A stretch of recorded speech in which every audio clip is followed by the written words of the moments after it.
Hola, buenas, soy Rubén Jiménez, técnico y formador audiovisual para cine y televisión, y os doy la bienvenida a la Imagen del cine. Okay, guys, here we go. Stand by. Let's turn over. Cameras at speed. Nice and quiet on the floor, please. And action. Bueno, segundo episodio, el primero real, el piloto prácticamente no lo habrá escuchado nadie, porque tampoco se le da mucha promo, la verdad.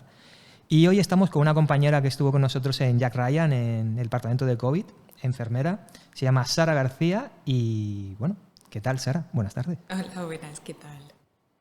Comentamos un poquito eso, pues bueno, cómo empezaste, qué has hecho y cómo llegaste hasta lo audiovisual. Pues nada, yo me fui a estudiar a Salamanca, estudié en la Universidad de Salamanca, acabé en el 2021 enfermería y volví aquí a mi isla, a Gran Canaria, a trabajar. Empecé a trabajar en atención primaria, en urgencias, y después de llevar mucho tiempo yendo y viniendo de los centros de salud, un compañero que llevábamos mucho sin hablar se acordó de que yo era enfermera y me escribió porque necesitaban a alguien que hiciera pruebas COVID en una oficina un día suelto. Y cuando accedí, porque me venía bien, se me acababa el contrato y podía tener tiempo, me dijeron que de qué iba, que no era una oficina, sino que iba a ser un rodaje de una serie, que pintaba bastante bien, y al final lo que iba a ser eso, un día, pues acabaron siendo unos cuantos meses. Vale, probando ahora la cámara doble, o sea, vais a ver un montón de fallos y de cosas raras durante el capítulo. Bueno, estoy yo solo ahora con dos cámaras pequeñitas y tal, pero eso, me siento un poco como Iker Jiménez cuando empezó Millennium Live, que todo salía mal. Pues un poco así, pero bueno. El primer que te recomendó fue Lucas, un Sí. chico polaco, normalmente driver, aunque yo luego he vuelto a coincidir con él y ha estado como set PA y tal, y el pibe la verdad que muy bien, es un tío muy guay. Y recuerdo que teníamos una dificultad enorme para encontrar ya sea enfermero o enfermera para hacer las pruebas COVID, sobre todo los primeros días en preproducción. Estaban ahí Silvia y Almudena buscando por todas partes. Además, ellas estaban en Madrid todavía. Yo estaba aquí con Arjinder o Harjinder, ¿cómo se llama? Harjinder, ¿no? Harjinder, ni idea, tío. No he vuelto a saber nada de él, la verdad. Ni idea. Me cayó muy bien, pero hace un montón que no ha desaparecido. Y bueno, llegó un día... Bueno, ¿pero tú empezaste en oficina o empezaste en el warehouse? Empecé, bueno, lógicamente fui a la oficina primero que había las PCRs allí, que había que hacerlas a pues contabilidad y un poco Y quién Produ, estaba sí, ahí. estaba ahí. Pero luego también ese día me fui a construcción, Vale, es que yo te recordaba que la primera vez que yo te vi fue ya directamente en construcción, ¿verdad? porque yo creo que ese día tú estabas ya directamente arriba y es donde te hice la PCR. Ah, vale, sí, la verdad. Sí. Vale. Que yo te recordaba de haberte visto ya directamente allí, porque recuerdo que Health and Safety al principio no tenía enfermera arriba y compaginábamos un poco tu función, estabas un poco cuidando de los chicos ahí en el warehouse, Sí. que yo creo que es de lo que más me interesaría o me gustaría hablar hoy, porque la experiencia en el warehouse para mí fue súper novedosa, porque nunca había estado en la nave de construcción, porque había estado siempre en otros departamentos que están, como, bueno, cuando ya está todo hecho, vas directo al set a trabajar. Y a mí me flipó, o sea, de ver la nave completamente vacía, a todo lo que fueron levantando allí, que ya veréis, creo que se estrena el 30 de mayo o el 30 de junio, no sé muy bien, la temporada 4 de Jack Ryan. ¿Tú te acuerdas ahora? O lo voy a buscar aquí, da igual. Esto para los que estoy escuchando en radio, estoy simplemente buscándolo directamente. Googleando. Jack Ryan S4, estreno. Igual no se sabe. 30 de junio. 30 de junio. Me da igual, haremos algún spoiler hoy. Nada, Nada. que se firmó un NDA, que ahora hablaremos también de eso. Bueno, vamos a hablarlo ya, porque tampoco lo tenéis visto, la verdad. Cada vez que llegáis a un rodaje, te llega un correíto con una serie de documentación que tienes que presentar, y uno de ellos, bueno, es un pequeño NDA. Digo pequeño porque en este fueron como solo 4 páginas o algo así, ¿no? Había unas cuantas. A mí, como iba todo junto en el contrato, igual tenía 40 páginas. Ah, sí, y tú leíste para abajo a todo, a firmar y ya pasilla. Me lo leí por encima. Español e inglés, además. Es verdad que venía duplicado. Sí. Yo es que no recuerdo haber firmado un NDA tan grande como el de Han Solo, Bueno, que era como, lo tengo en casa todavía, era un tocho así, no sé cuántas hojas tendría, pero había que firmar en todas además y fue una locura. Y bueno, eso que sepáis, que siempre lo vais a firmar y hay cositas que dependiendo de la producción sí que te prohíben y otras que no. Y hay otras que después del estreno sí puedes desvelar y hay otras que te dicen que no, que es de por vida y vinculante el NDA. O sea, cada producción como que se le ocurre de una manera. Y nada, esto solo por comentar cositas que suelen ocurrir en cine y que no sabemos. Eso y el certificado de delitos sexuales Sí, a menores. Hombre, trabajábamos con figuración niños al final, mucho en los rodajes. Sí, es que siempre que hay algún menor trabajando en set, siempre se exige que todo el crew y toda la gente que venga también como figuración pues tenga ese certificado de delitos sexuales, porque evidentemente si tocas niños pues no te queremos, evidentemente. Por eso se ven pocos curas en rodaje. En el cine. Perdón, tengo un humor muy negro, tío. De verdad, tengo que curarme eso. Y nada, perdona, cuéntame ahora un poquito eso. Cuando llegaste al Warehouse, tu experiencia allá. Bueno, para empezar, yo no sabía ni dónde estaba. A mí me llevaron, que me llevó Lucas, por cierto, primer día. Y no sabía dónde estaba. Tampoco tenía muy claro cómo iba a ser el sitio donde se supone que yo tenía que hacer las pruebas COVID, qué material iba a tener, qué iba a necesitar, cuánto tiempo me iba a tener que tomar a hacer todas las pruebas, porque al principio pues no era mucha gente, pero según avanzaban los meses no dabas abasto, horas y horas, y aún así seguía habiendo muchísimas pruebas de antígenos y PCRs que hacer. Entonces era un poco a la aventura, que nunca he trabajado nada que tenga que ver en este sector, lógicamente sí, haciendo pruebas COVID en urgencias, entonces un poco qué necesitaba, que no me pedían que también pues diera un poco mi opinión con respecto al material, entonces diferente. De hecho, me acuerdo de eso, que fue muy curioso, porque al principio no tenías... a ver, como para COVID evidentemente sí, tenías tus hisopos, tus guantes y tal, algunos guantes de más calidad que otros, la verdad. Sí. Pero es verdad que en el Warehouse en sí, para montar el botiquín, sí que pediste una serie de material tú misma, que te dijeron eso, que hicieras la lista. Y me acuerdo que pediste eso, un bolsito, lo pediste absolutamente todo, te trajeron lo que se pudo en ese momento. Y cuando llegó todo, incluido tu bolsito, que estabas deseando tenerlo, en plan a ver si llega, pues justo el día que llegó a Sara ya le dijeron que no tenía que ir más al Warehouse. De repente me cambiaron, me fui al lado donde la gente guay, me fui a la oficina. Dejé a mis queridos amigos de construcción porque la verdad que nos lo pasábamos genial. Por muchas horas que estuviéramos ahí, acabamos haciendo un buen equipo. Y me dio bastante pena porque luego solo iba esporádicamente a las PCRs una hora, media hora, depende.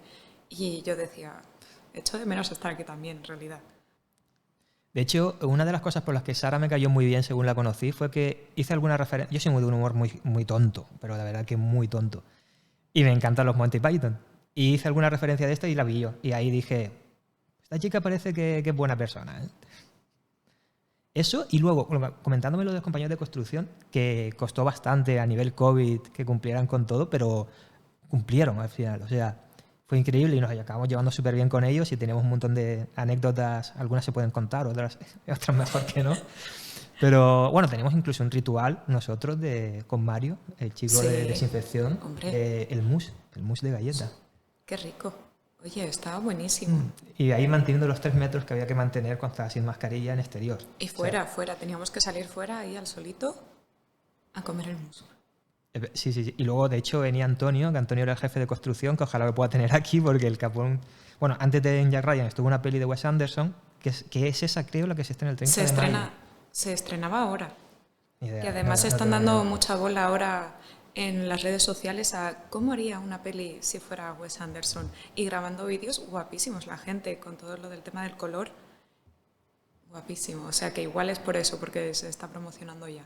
Sí, es verdad que la simetría que tanto caracteriza a Wes Anderson junto con los tonos pastel y demás son muy recurridos para grabar. Hay mucha gente que lo imita. El problema es que imitar es el concepto. Ya como sabes, sí o sí que es Wes Anderson, ya no hay otra. Pues lo hacen como tú dices, como cosas tributo, que graban así con gusto y tal, y está muy guay. De hecho, creo que hay un libro que se llama ¿Cómo hacer fotos si fueses Wes Anderson?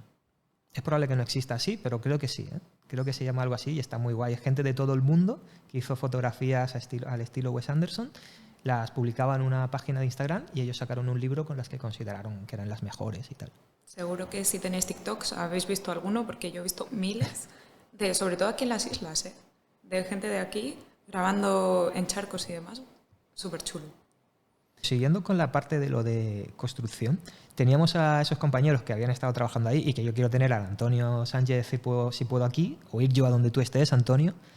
y grabar con él. Sobre todo por eso, porque me había comentado muchas cosas de cómo habían hecho los paneles y demás, y cómo Wes Anderson pues quería, esa ventana no va y va 5 centímetros más abajo.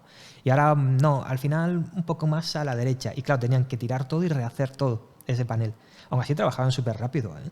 Levantaban las cosas ahí en la nave, me acuerdo, vamos, a lo mejor en 3 días.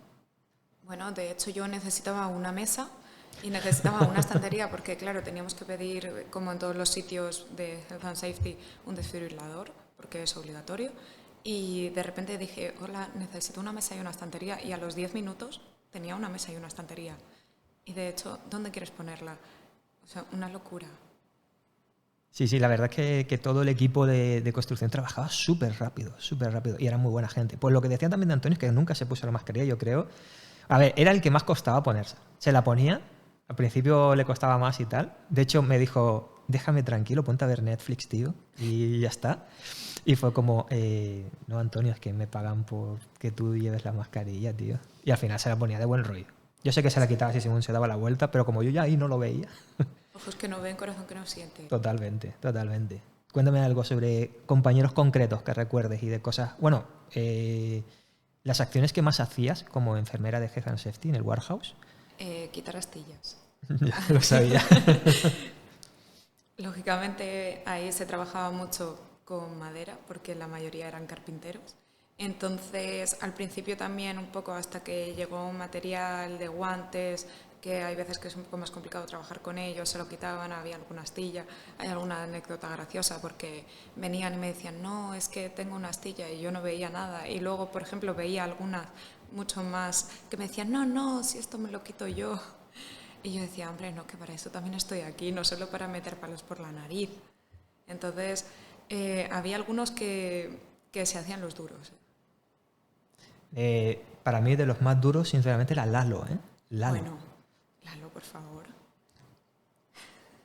Tú lo tenías que ver, era alguien súper grande que lo veías y decías, bah. Y luego era un amor de persona. Que físicamente eso de que no tienes que juzgar cuando ves a alguien, porque era todo lo contrario a lo que tú podías hacerte una idea mental previamente a conocerlo. Sí, Lalo, la verdad es que era un señor como que medía 2 metros de ancho y ya de alto, pues no lo sé. Y sí, era un amor, era un osito de peluche, como quien dice. Evidentemente cabreado no lo quiero ver jamás en la vida, ni a él ni a Toño, que Toño era como un poco lo contrario, digamos. Pero también, y súper buena gente, súper buen rollo, siempre chistes y tal. De hecho, hay una cosa muy graciosa que me ocurre con algún compañero en concreto que tenía como un taco en el baño.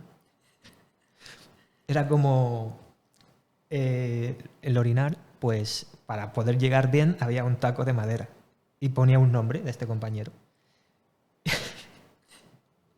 Es que me encanta construcción, tío. El equipo al final es que me encantó de construcción. Sí.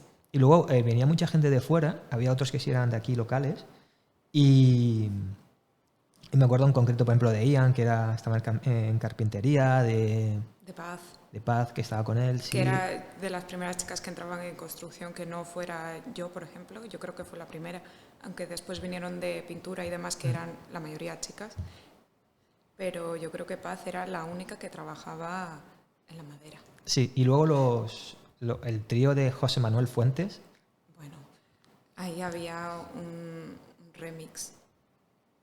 Porque además, para mí, al principio todos eran iguales. Todos los nombres eran el mismo. Hasta que ya pasó el tiempo y ya me sabía hasta el DNI casi de la gente. Porque claro, en COVID ocurría que para tú, bueno, según iban pasando, pues le dabas un numerito y apuntabas a esa persona como que ya se había hecho la prueba. Y claro, cuando te dicen José Manuel Fuentes y apuntas a uno y te viene otro que es José Manuel Fuentes y lo buscas y te dice como que ya se la hizo, pero no se la ha hecho, eso al principio era un caos. Después vimos que eran padre e hijo, que bueno, lo puedes entender más, pero luego había otro compañero más que no tenía nada que ver, no era familia y se llamaba y apellidaba igual. Y quieras o no, eso en COVID acaba dando un poquito de quebradero, ¿eh? Sí, al final tenías que acordarte siempre de las caras, los nombres, los números que tenían asignados.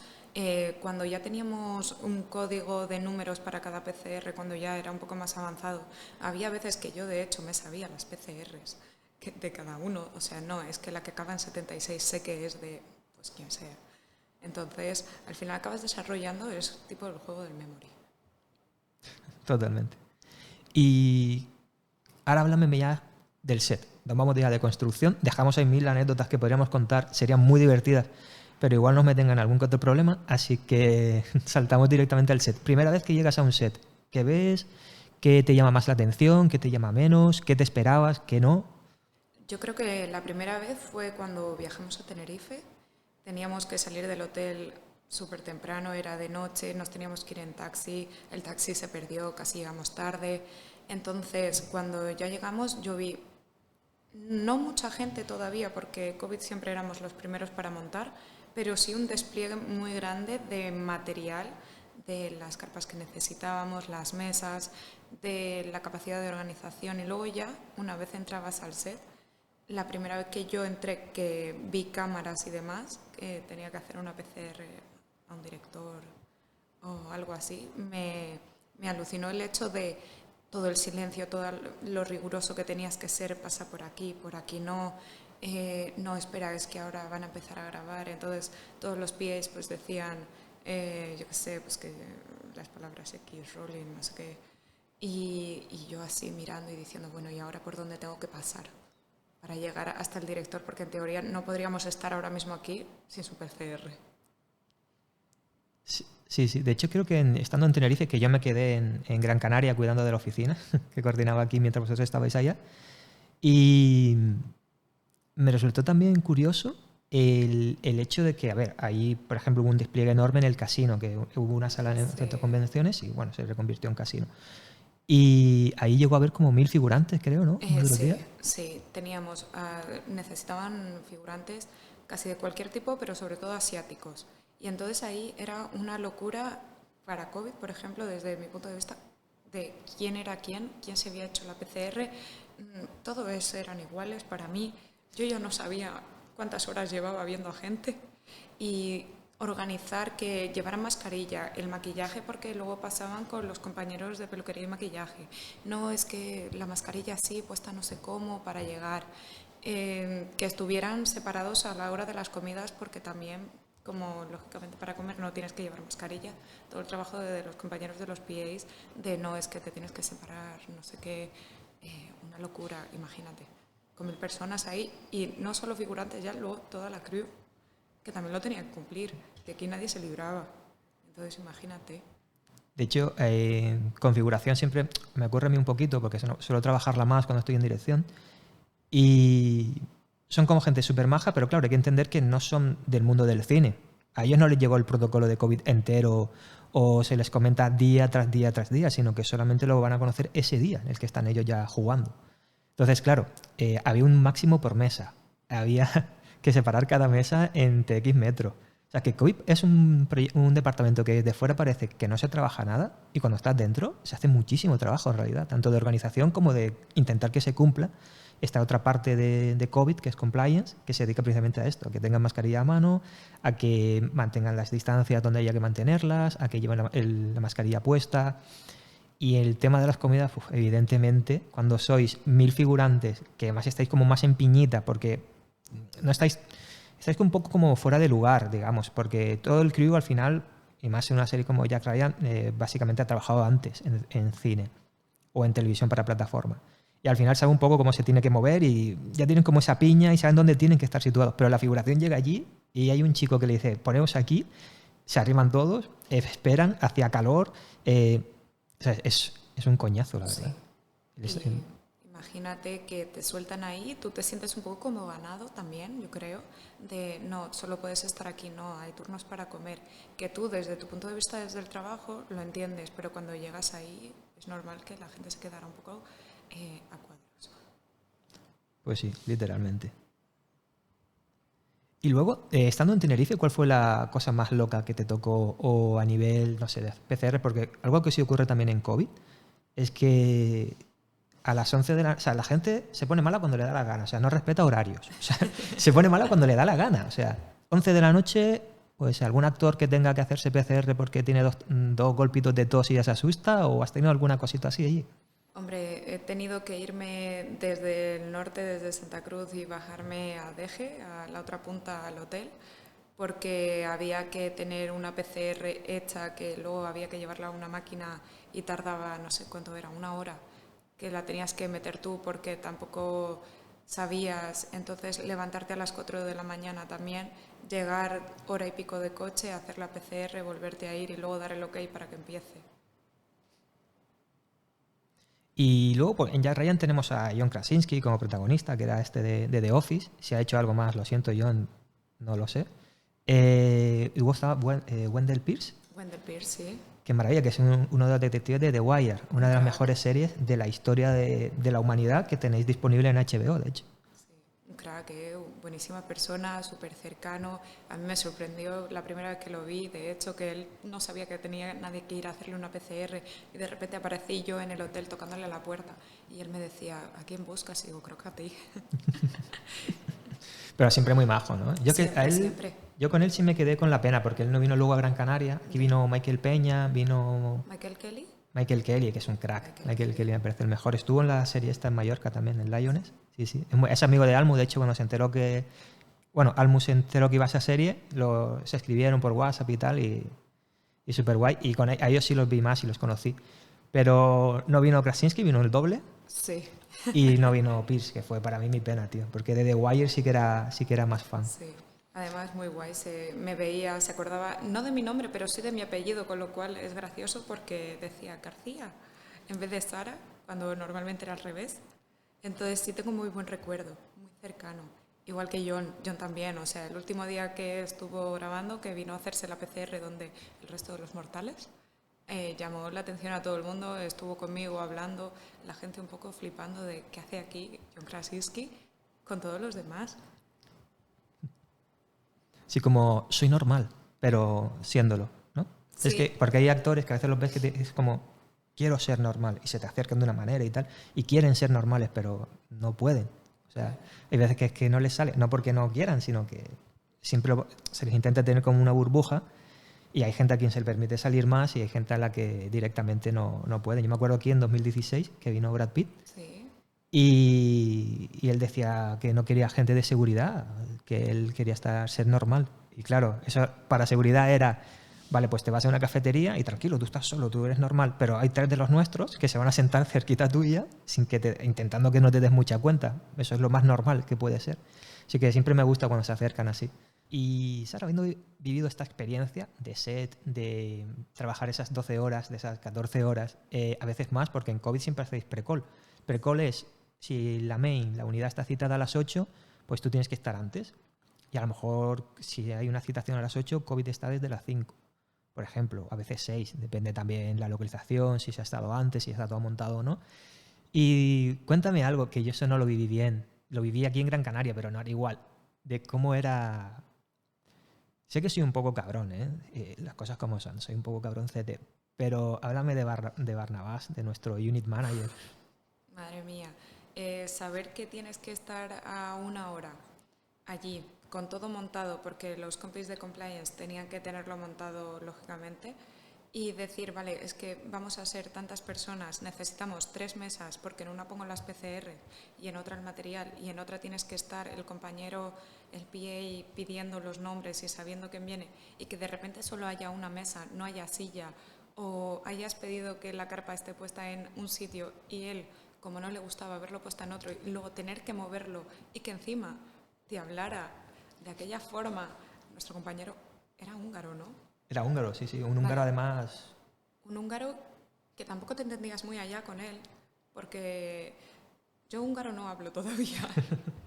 Entonces era bastante show, que tú sabías que ibas a ir, pero no sabías al final si ibas a tener el material o no, y había veces que tenías que inventártelas un poco, las situaciones. De decir, es que me hace falta una silla, yo no puedo estar aquí 4, 5, 6, 7, 12 horas sin sentarme. Y que el camión no estuviera, que no supiera dónde estaba aparcado. Eso nos pasó una vez, de que nadie sabía dónde estaba el camión. Y todos preguntando, pero oye, pero si lo tenías esta noche, sí, yo lo había aparcado aquí y el camión no está. No, pero eso creo que fue la furgoneta de Mary. No. Fua, que esa también Bueno, podemos eso hablar. también. No, era el camión que tenía absolutamente todo, el camión grande. Joder. El que había todos los stocks de antígenos, todas las sillas, las mesas, estaba todo ahí y el camión no estaba. A mí es que me parece maravilloso y por eso la imagen del cine y por eso intento hablar de estas cositas, ¿no? Porque son cosas que al final piensas, joder, serie para Paramount, bueno, de Paramount para Amazon y, o sea, serie muy grande. De hecho, tenía un presupuesto enorme. Todo lo que se hizo aquí, de hecho, se llegó a grabar en sitios, lo veréis reflejados, no sabréis dónde es ni lo que implica, pero se llegó a grabar en escenarios de aquí que es imposible. O sea, si tú vas y montas una quechua, esta de 2 segundos, Ya está, te aparece la Guardia Civil, ¿vale? O sea, pero te aparece literalmente la Guardia Civil y te dice, chico, aquí no puedes estar. En cambio, allí montamos un campamento enorme y tal, con un estudio medioambiental muy potente, muy grande y con un cumplimiento del mismo muy exhaustivo. Pero al final se consiguió hacer algo allí que estoy deseando ver en pantalla, porque lo veían todos los concepts que hacía allí Joel y Laureano y tal, los compis de arte, y era como, wow, esto se va a montar allí, pero qué guapo y tal. Y yo al final a la aldea no fui, tenía la opción de ir a set ese día y dije, no, me quedo en oficina porque este sitio está como a 2 horas en coche, pero con muchísimas curvas, o sea, es una locura llegar allí. Ya vayas por el norte o por el sur, da igual. Es un sitio, si lo buscáis, la aldea, en Gran Canaria, que es muy alejado de la capital en cuanto a eso, las curvas y demás. Y implicaba volver en guagua de madrugada, guagua barra autobús. No sé, era como un rodaje como muy guay, pero a la vez era complejo, porque al día siguiente, aunque hubiese ido al set, tenía que ir a oficina igual. O sea, Sí. el Tangarán aquí no iba a contar, así que por eso me intenté escaquear, entre comillas. Joder, trabajé pero en otro sitio. Y en parte me arrepiento mucho ahora, porque cómo fue esa parte de la aldea. A mí a la aldea me tocó ir como 2 semanas, ir y volver todos los días. Y también teníamos varias localizaciones abiertas a la vez, entonces yo me pasé por todas las localizaciones todos los días. Entonces, lo que estaba montado allí era espectacular. Habían construido unas cabañas y demás ahí de madera chulísimas nuestros compis. Y tú veías eso y parecía que de verdad iba a vivir alguien ahí. Llamaba muchísimo la atención. Tuve la oportunidad, de hecho, de entrar, de verlas desde dentro una vez ya se había acabado y demás, y daba la sensación de que ahí había vida, que no era para una imagen. Eso me encantaba de arte. De hecho, toda la caseta que luego pusieron allí y tal, y la dársena y todo esto, la montaron en la nave de construcción en donde yo conocí a Sara. Y ya puesta allí, la mirabas con envidia de decir, o sea, una habitación en Las Palmas de Gran Canaria te cuesta 500 pavos casi al mes. No hablo de una casa, hablo de una habitación, es súper triste, pero míralo en idealista, es así. Y veías aquello y decías, no me puedo llevar esto para algún sitio, un terreno, lo suelto y me lo quedo, porque estaba guapísimo. Pero es que estaba literalmente que es que podías vivir ahí. O sea, lógicamente pues eran pequeñas, pero además lo guay que hicieron es que las montaron allí, las desmontaron, se lo llevaron todo desmontado otra vez y lo volvieron a montar y luego quitarlo. También vi el proceso de cómo lo quitaban. Mucho mérito los compañeros. De hecho, hubo una parte en la recogida de que pasaban con las barcas e imanes grandes por si se había quedado algún clavo y demás por absolutamente todo el charco de una manera muy exhaustiva, mirando centímetros para que todo se quedase bien. Y alrededores, exacto. Volviendo a colocar las piedras que había fotos, o sea, estaba todo súper estudiado para dejarlo exactamente igual. Sí, es una pasada. Es que lo ves y parece que nunca ocurrió nada allí. Y sí que ocurrió. Y lo podremos ver a partir del 30 de junio en Amazon Prime. Y vamos a ver qué más te puedo preguntar. Estoy aquí pensando y repasando también, que me hizo una pequeña chuletita, ¿eh? Porque yo pensaba que iba a ser más fluido, pero me pongo nerviosito todavía. Bueno, y ahora, volviendo un poco a la profesión, a no ser que quieras contar cualquier otra cosa de rodaje. Bueno, un saludito a los compañeros, a Chris, a Nere, a Jorge, a Javi. Javi era el Cordi, los otros 3 que nombramos. Bueno, Chris era assistant también, assistant coordinator de testing, con Silvia, de coordinadora y el modelo de supervisora. Y es que había mucho. Bueno, Celia, de enfermera también. Patri, Laura también. Claro. ¿Qué opinión tienes tú de Laura? Amor, la conocí trabajando fuera de este proyecto, igual que a Patri.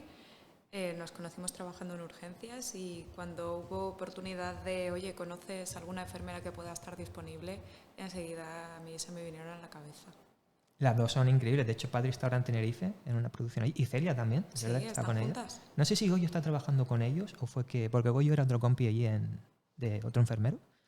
Y no sé realmente si él está trabajando o no en esa peli, pero sé que llamaron a Patri a través suya, así que van bien, van bien. ¿Qué otras localizaciones o sitios así de rodaje te molaron? Antes ya de pasar a otro bloque, cerramos con esto que...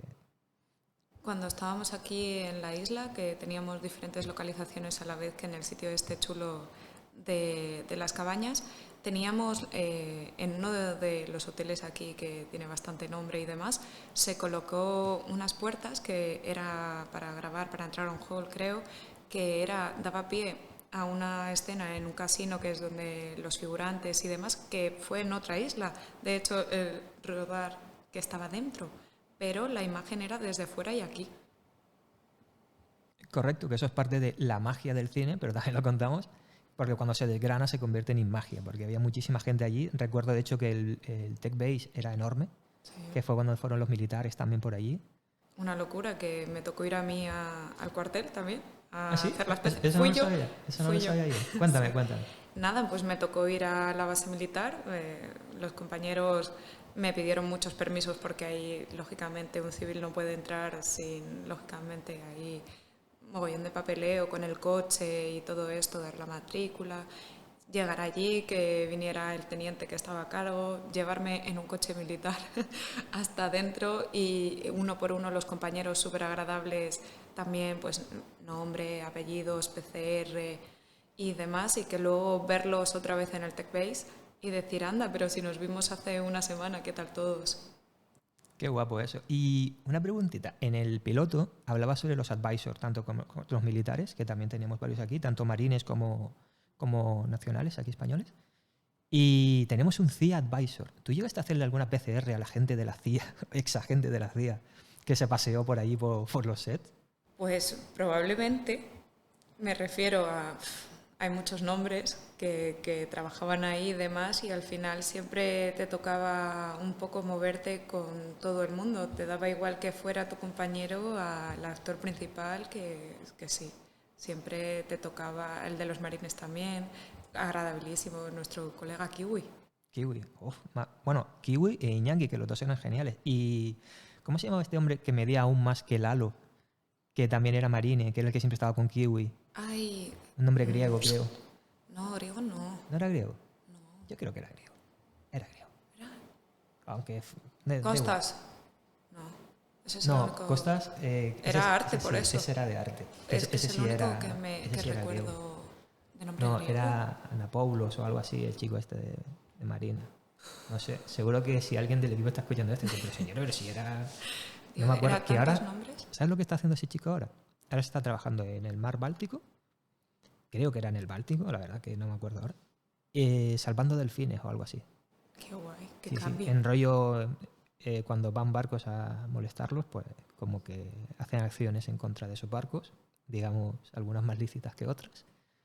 Pero se está dedicando a eso y me parece maravilloso, porque también era otra persona así súper súper amable. Y antes de pasar al bloque, sé que esto es muy pesado, pero es que las anécdotas es que para mí fueron 6 meses de proyecto, tío. Y tú estuviste como 4 también, ¿no? Hombre, estuve desde principios de febrero hasta final de julio, porque ¿verdad? también Que tú te yo quedaste, cerré. ¿verdad? Tú me yo cerré. sobreviviste, ¿verdad? Que nos quedamos Javi, tú y yo. Y luego yo terminé, es verdad, en julio. Y Y tú cerré yo seguiste, sí, porque hasta el último día había PCRs para viajar, los compañeros que se iban. Es verdad que hacía falta todavía Sí. para que pudiesen volver a su patria. Sí, es verdad. No me acordaba de eso. Pensaba que habías terminado tras el Grow Up, pero no, es verdad que nosotros nos quedamos un ratito más. Sí, sí. Pero hay una anécdota que es lo de la furgoneta que decía. O sea, esto es... Hablando de los compañeros, sé que muchos, pero es que no me acuerdo de los nombres, tío. Ismael, sé que había otro, pero es que los vi muy poco. Fernando, que también era muy, muy bueno. Y Mary, ¿no? Está Mary, María José, que le conseguimos cuando ellos estaban en Tenerife. En Gran Canaria pues había muchas localizaciones en avance. Esto es, las van preparando para cuando lleguen el día de rodaje ahí, que ya estén preparadas. Y se le alquiló una furgoneta. Una Volkswagen Transit o algo así. No sé muy bien. Una furgo bien. Una furgo, plan, estaba guapa. Sí, iba muy cómodo, estaba muy guay. Sí. Y de repente un día la deja en un sitio para que la recoja otro compañero, ella europea, y ya termina por ese día y se vuelve a casa. Y de repente Javi, el coordinador, la llama, le dice, Mary, ¿dónde está la furgoneta? En tal sitio. Ah, vale, genial, gracias. Ya está, ¿no? Ya está hecho. La vuelven a llamar. Mira, pues no sé, yo la dejé ahí y tal, y que no aparecía por ningún lado la furgoneta, pero por ningún sitio. Y ya cuando dijeron, hostia, ya es de noche, se ha ido todo el mundo de aquí, o sea, ya no queda nadie, si estuviera la furgoneta aquí se vería. La única opción que tienen es que la han robado. Algo ha pasado. Porque sí, señores, hay rodajes donde han desaparecido vehículos. Sí, esas cosas, por desgracia, pasan. Se pierden walkies y se pierden vehículos, eso es así. Será lo mismo. Y cuando ya está, pues Javi tristísimo, cogiendo valor mientras con el coche vuelve hasta el sur de la isla, o sea, era de punta a punta. De repente vuelve a llamar a Mary. Mary, mira, ¿no te acuerdas tal? Es que ya llamó a producción para contarles la situación, van a ir a poner denuncia, la cosa ya súper a desmadrarse. Y le dice Mary, no, que estaba allí, cuelga. Y a los 5 minutos Mary llama a Javi y le dice, Javi, no, que la puse en otro sitio.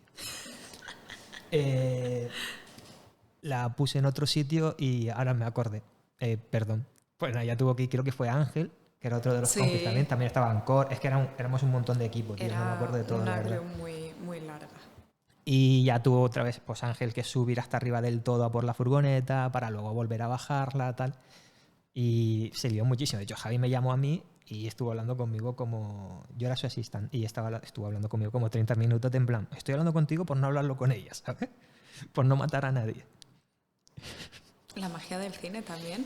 Pues, una magia de puta madre. La verdad que el truco estuvo guapo, ¿eh? Estuvo guapo. Menos mal que Javi era un tío, entre comillas, paciente y no pasó nada más.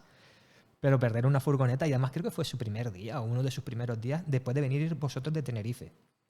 Creo que fue algo así. O sea, que fue una liada, vamos. Fue una liada tremenda, pero bueno, que no pasó más, ¿eh? Y todo lo demás muy bien. Sí, y Mary muy bien, muy buena currante, ¿verdad o no? Sí, de locos. La verdad que con ella siempre era todo sencillo. Había veces que tenías algún contratiempo, pero te sacaba de un apuro. Que es lo importante también cuando tienes compañeros, que sepas que puedes confiar y que, venga, vale, lo vamos a sacar, no pasa nada. Vamos para allá. Exacto, y que un poco la mayoría del caso es eso. Es lo que empezaba en el episodio anterior, cuando decía que al final producción de cine es solucionar problema tras problema tras problema en cada uno de los departamentos. O sea, es todo el mundo así. Y que no se note. Y que no se note. Y si se puede también que no se cuente, lo siento. La verdad que está feo por mi parte. Y ahora sí, vamos a saltar un poquito de bloque. Y me gustaría preguntarte, ¿has estado, no en Health and Safety como tal, pero bueno, sí que estuviste un mes y pico en el warehouse, que se sería una enfermera, digamos, de un departamento diferente, que alguien que puede entrar por Health and Safety, que es un departamento que no va a desaparecer nunca, así como el de COVID, muy probablemente pues se vaya diluyendo y ya se está diluyendo. ¿Qué cualidades crees que deberías de potenciar más como enfermera para estar tanto en el warehouse como, aunque no lo hayas estado, pero puede que lo estés en un futuro, como enfermera de set? Tienes que tener claro que siempre pueden ocurrir emergencias, tienes que saber actuar, tienes que tener esa calma de que todo está yendo mal, pero tú tienes que tener los pies en la tierra, tienes que saber lo que hay, siempre tener controlado el material, las salidas, tienes que saber cuándo tus capacidades llegan hasta donde llegan y tienes que pedir ayuda, porque también hay veces que nos creemos que podemos solucionarlo todo y somos un equipo y igual a veces tenemos que llamar a alguien más. Entonces también tener claro que igual tienes un compañero al lado que te puede echar un cable. Y siempre prevención en el sentido de, tú estás viendo, había veces que se subían a escaleras muy altas, ¿no? Y que llegaban al techo y yo diciendo, mirad a ver, yo no quiero trabajar porque alguien se caiga, tened cuidado, bordes estrechos y demás. Entonces siempre tener un ojo global, saber dónde está todo, quién es quién tiene dónde, problemas de salud, preguntar, interesarse. Eso como enfermera a mí me parece principal cuando tú trabajas con gente y además en un ámbito tan diferente a la hospitalaria o la atención primaria.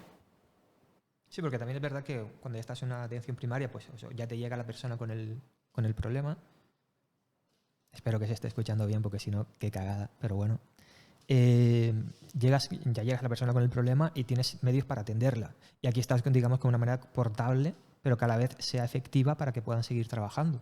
De hecho, en set, donde más actúan, podríamos pensar que es con los stunts, con los stands, pero en realidad lo que yo más he visto es que actúas, porque también es que hay directores que, hombre, desean de un equipo a lo mejor de 5 personajes del cast que están en ese momento jugando, que el que baje la ladera corriendo sea el menos fit, por así decirlo, de todos. Y claro, esos tobillos se resienten. Son cosas así. Y luego también cuando hay muchísimo sol, también os veo actuar mucho porque el tema de protección solar, es verdad que para el crew muchas veces pues la propia enfermera es la que recomienda o también la que tiene la crema más a mano, que parece una tontería, pero es también saber estar y que se te vea.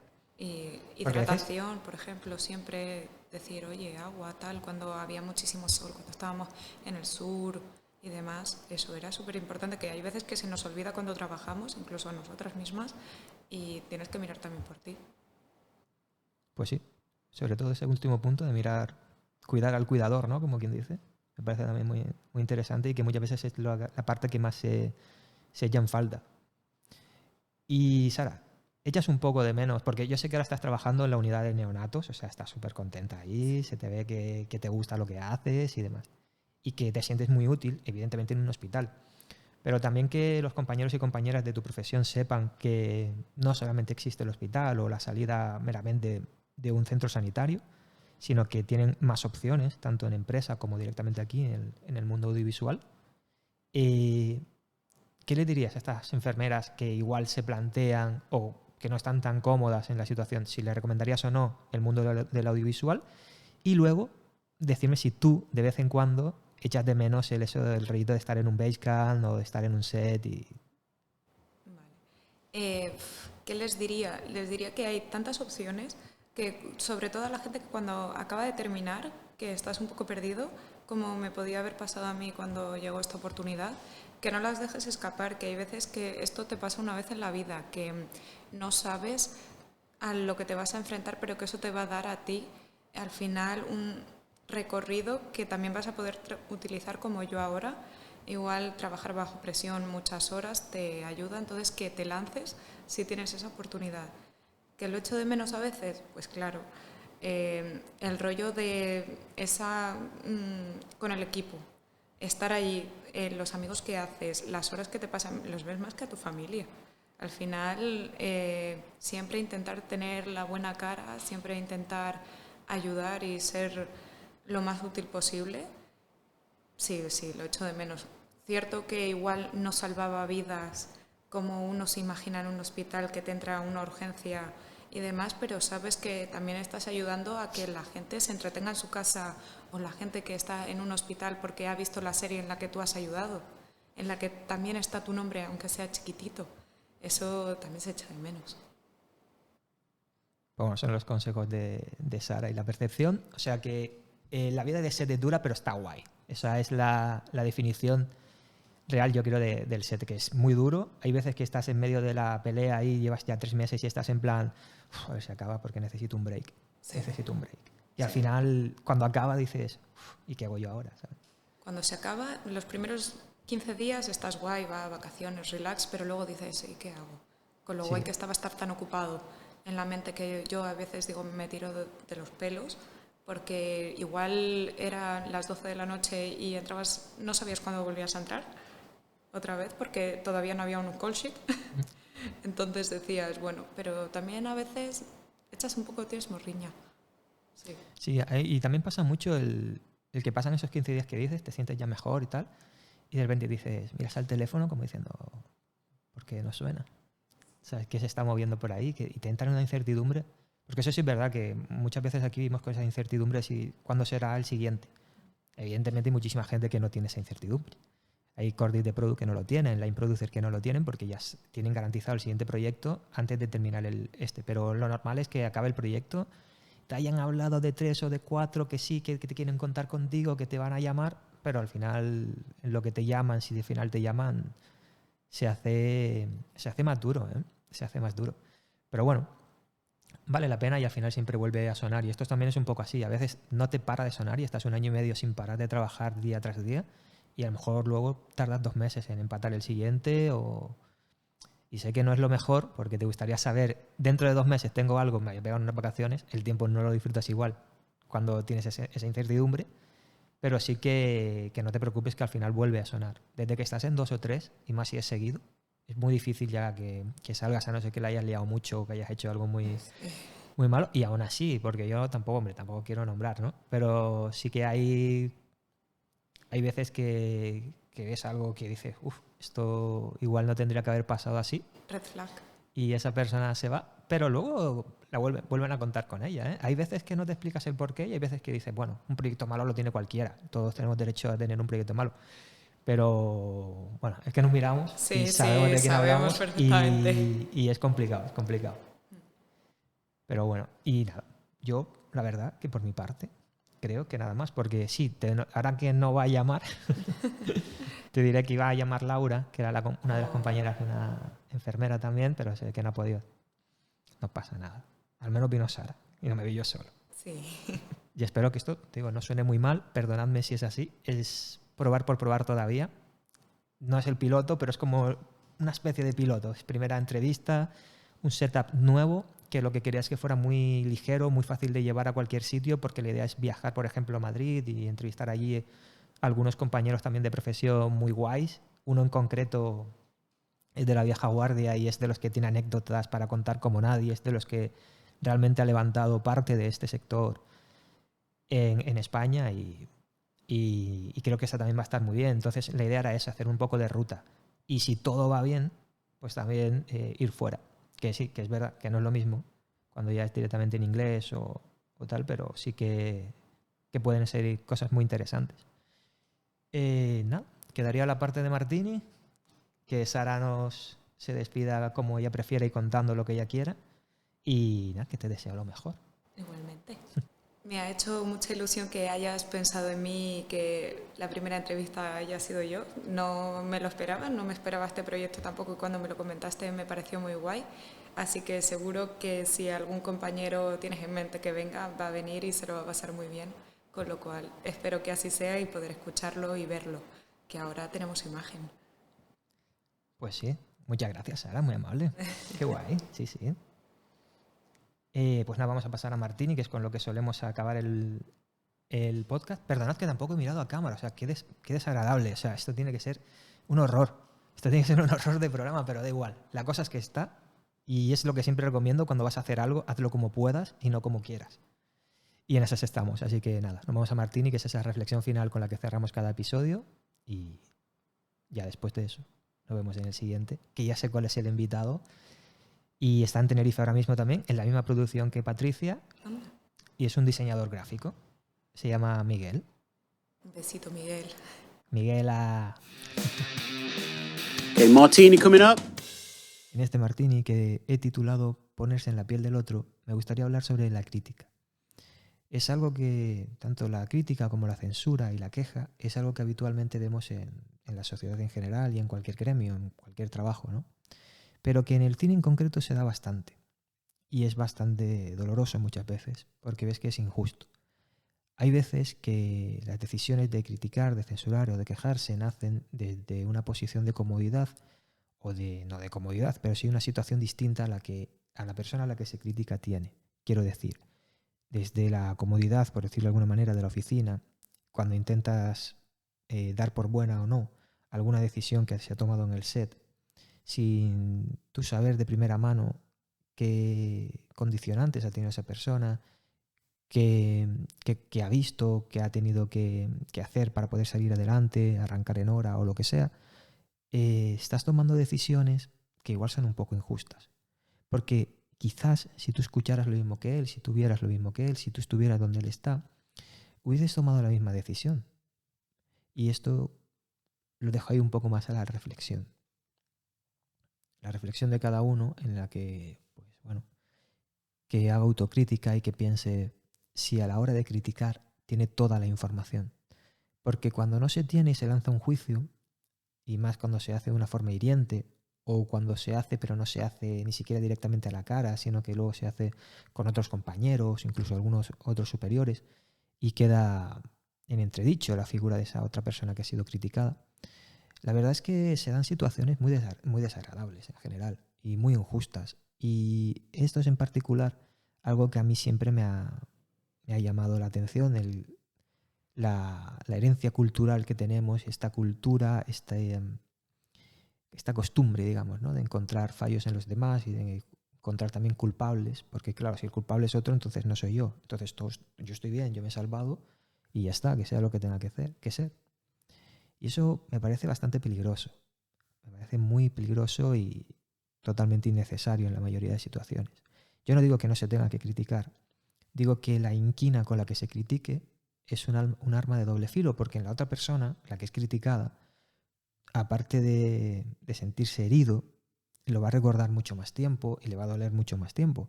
Esto es, por ejemplo, como en el fútbol, cuando pitan 4 y aplauden 100, que prestan toda la atención, se focalizan en el pito.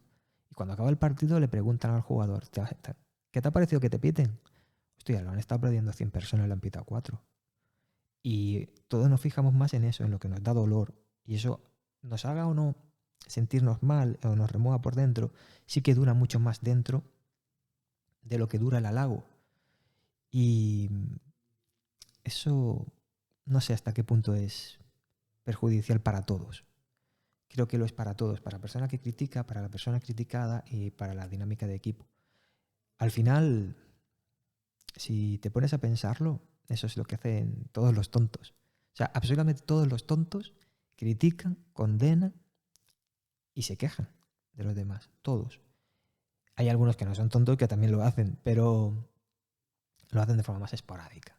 Porque también se pueden equivocar, porque como digo, venimos de esa herencia cultural en la que la cultura de encontrarle defectos a la gente y de reprenderlos es habitual. Es algo más que la sociedad tiene que meterse en la cabeza de que tiene que juntar a tantas otras causas que ahora mismo estamos intentando, en esta deconstrucción que estamos haciendo todos y todas, pues mejorar, ¿no? Y yo creo que lo acabaremos haciendo, pero solo por señalarlo. Yo creo que la grandeza de la gente la puedes medir muy fácilmente por cómo trata a los pequeños o a los débiles. Si hay alguien que te critica mucho al que está por debajo y muy poquito al de arriba, que grita al de abajo, que suplica al de arriba, pues al final te das cuenta de que esa persona, bajo mi punto de vista, no es una buena persona. Yo creo que de intentar comprender la situación en su conjunto antes de tomar cualquier tipo de juicio de valor es muy importante. Y creo también que de ahí nacen pues, la simpatía, eso es lo primero, la tolerancia y la bondad. Creo que todos somos capaces de mejorar como individuos, como equipo, si esas críticas hirientes las convertimos en críticas constructivas. Si no intentamos atacar y sobre todo si no le damos nada de inquina. Porque aquí al final estamos todos, lo primero de paso y lo segundo para intentar hacernos más fuertes. Cuando luchamos solo por tener razón y lanzamos este tipo de críticas, o cuando no hay una razón y sí o sí ha de haber alguien que lo ha hecho mal y no pasa nada, si alguien lo hace mal, todo se habla para que la siguiente vez todos seamos más fuertes. Pero cuando en lugar de eso preferimos buscar un culpable y señalamos siempre a otro. Y ese es el verdadero problema, porque eso es lo que hacen los tontos. Y para dejar de ser tontos, o para no serlo, igual estaría bien no criticar, no condenar y no quejarse. Bueno, esto ha sido todo. Muchas gracias por estar ahí. Nos escuchamos en el siguiente. Thank you very much, ladies and gentlemen, for today. That is a wrap.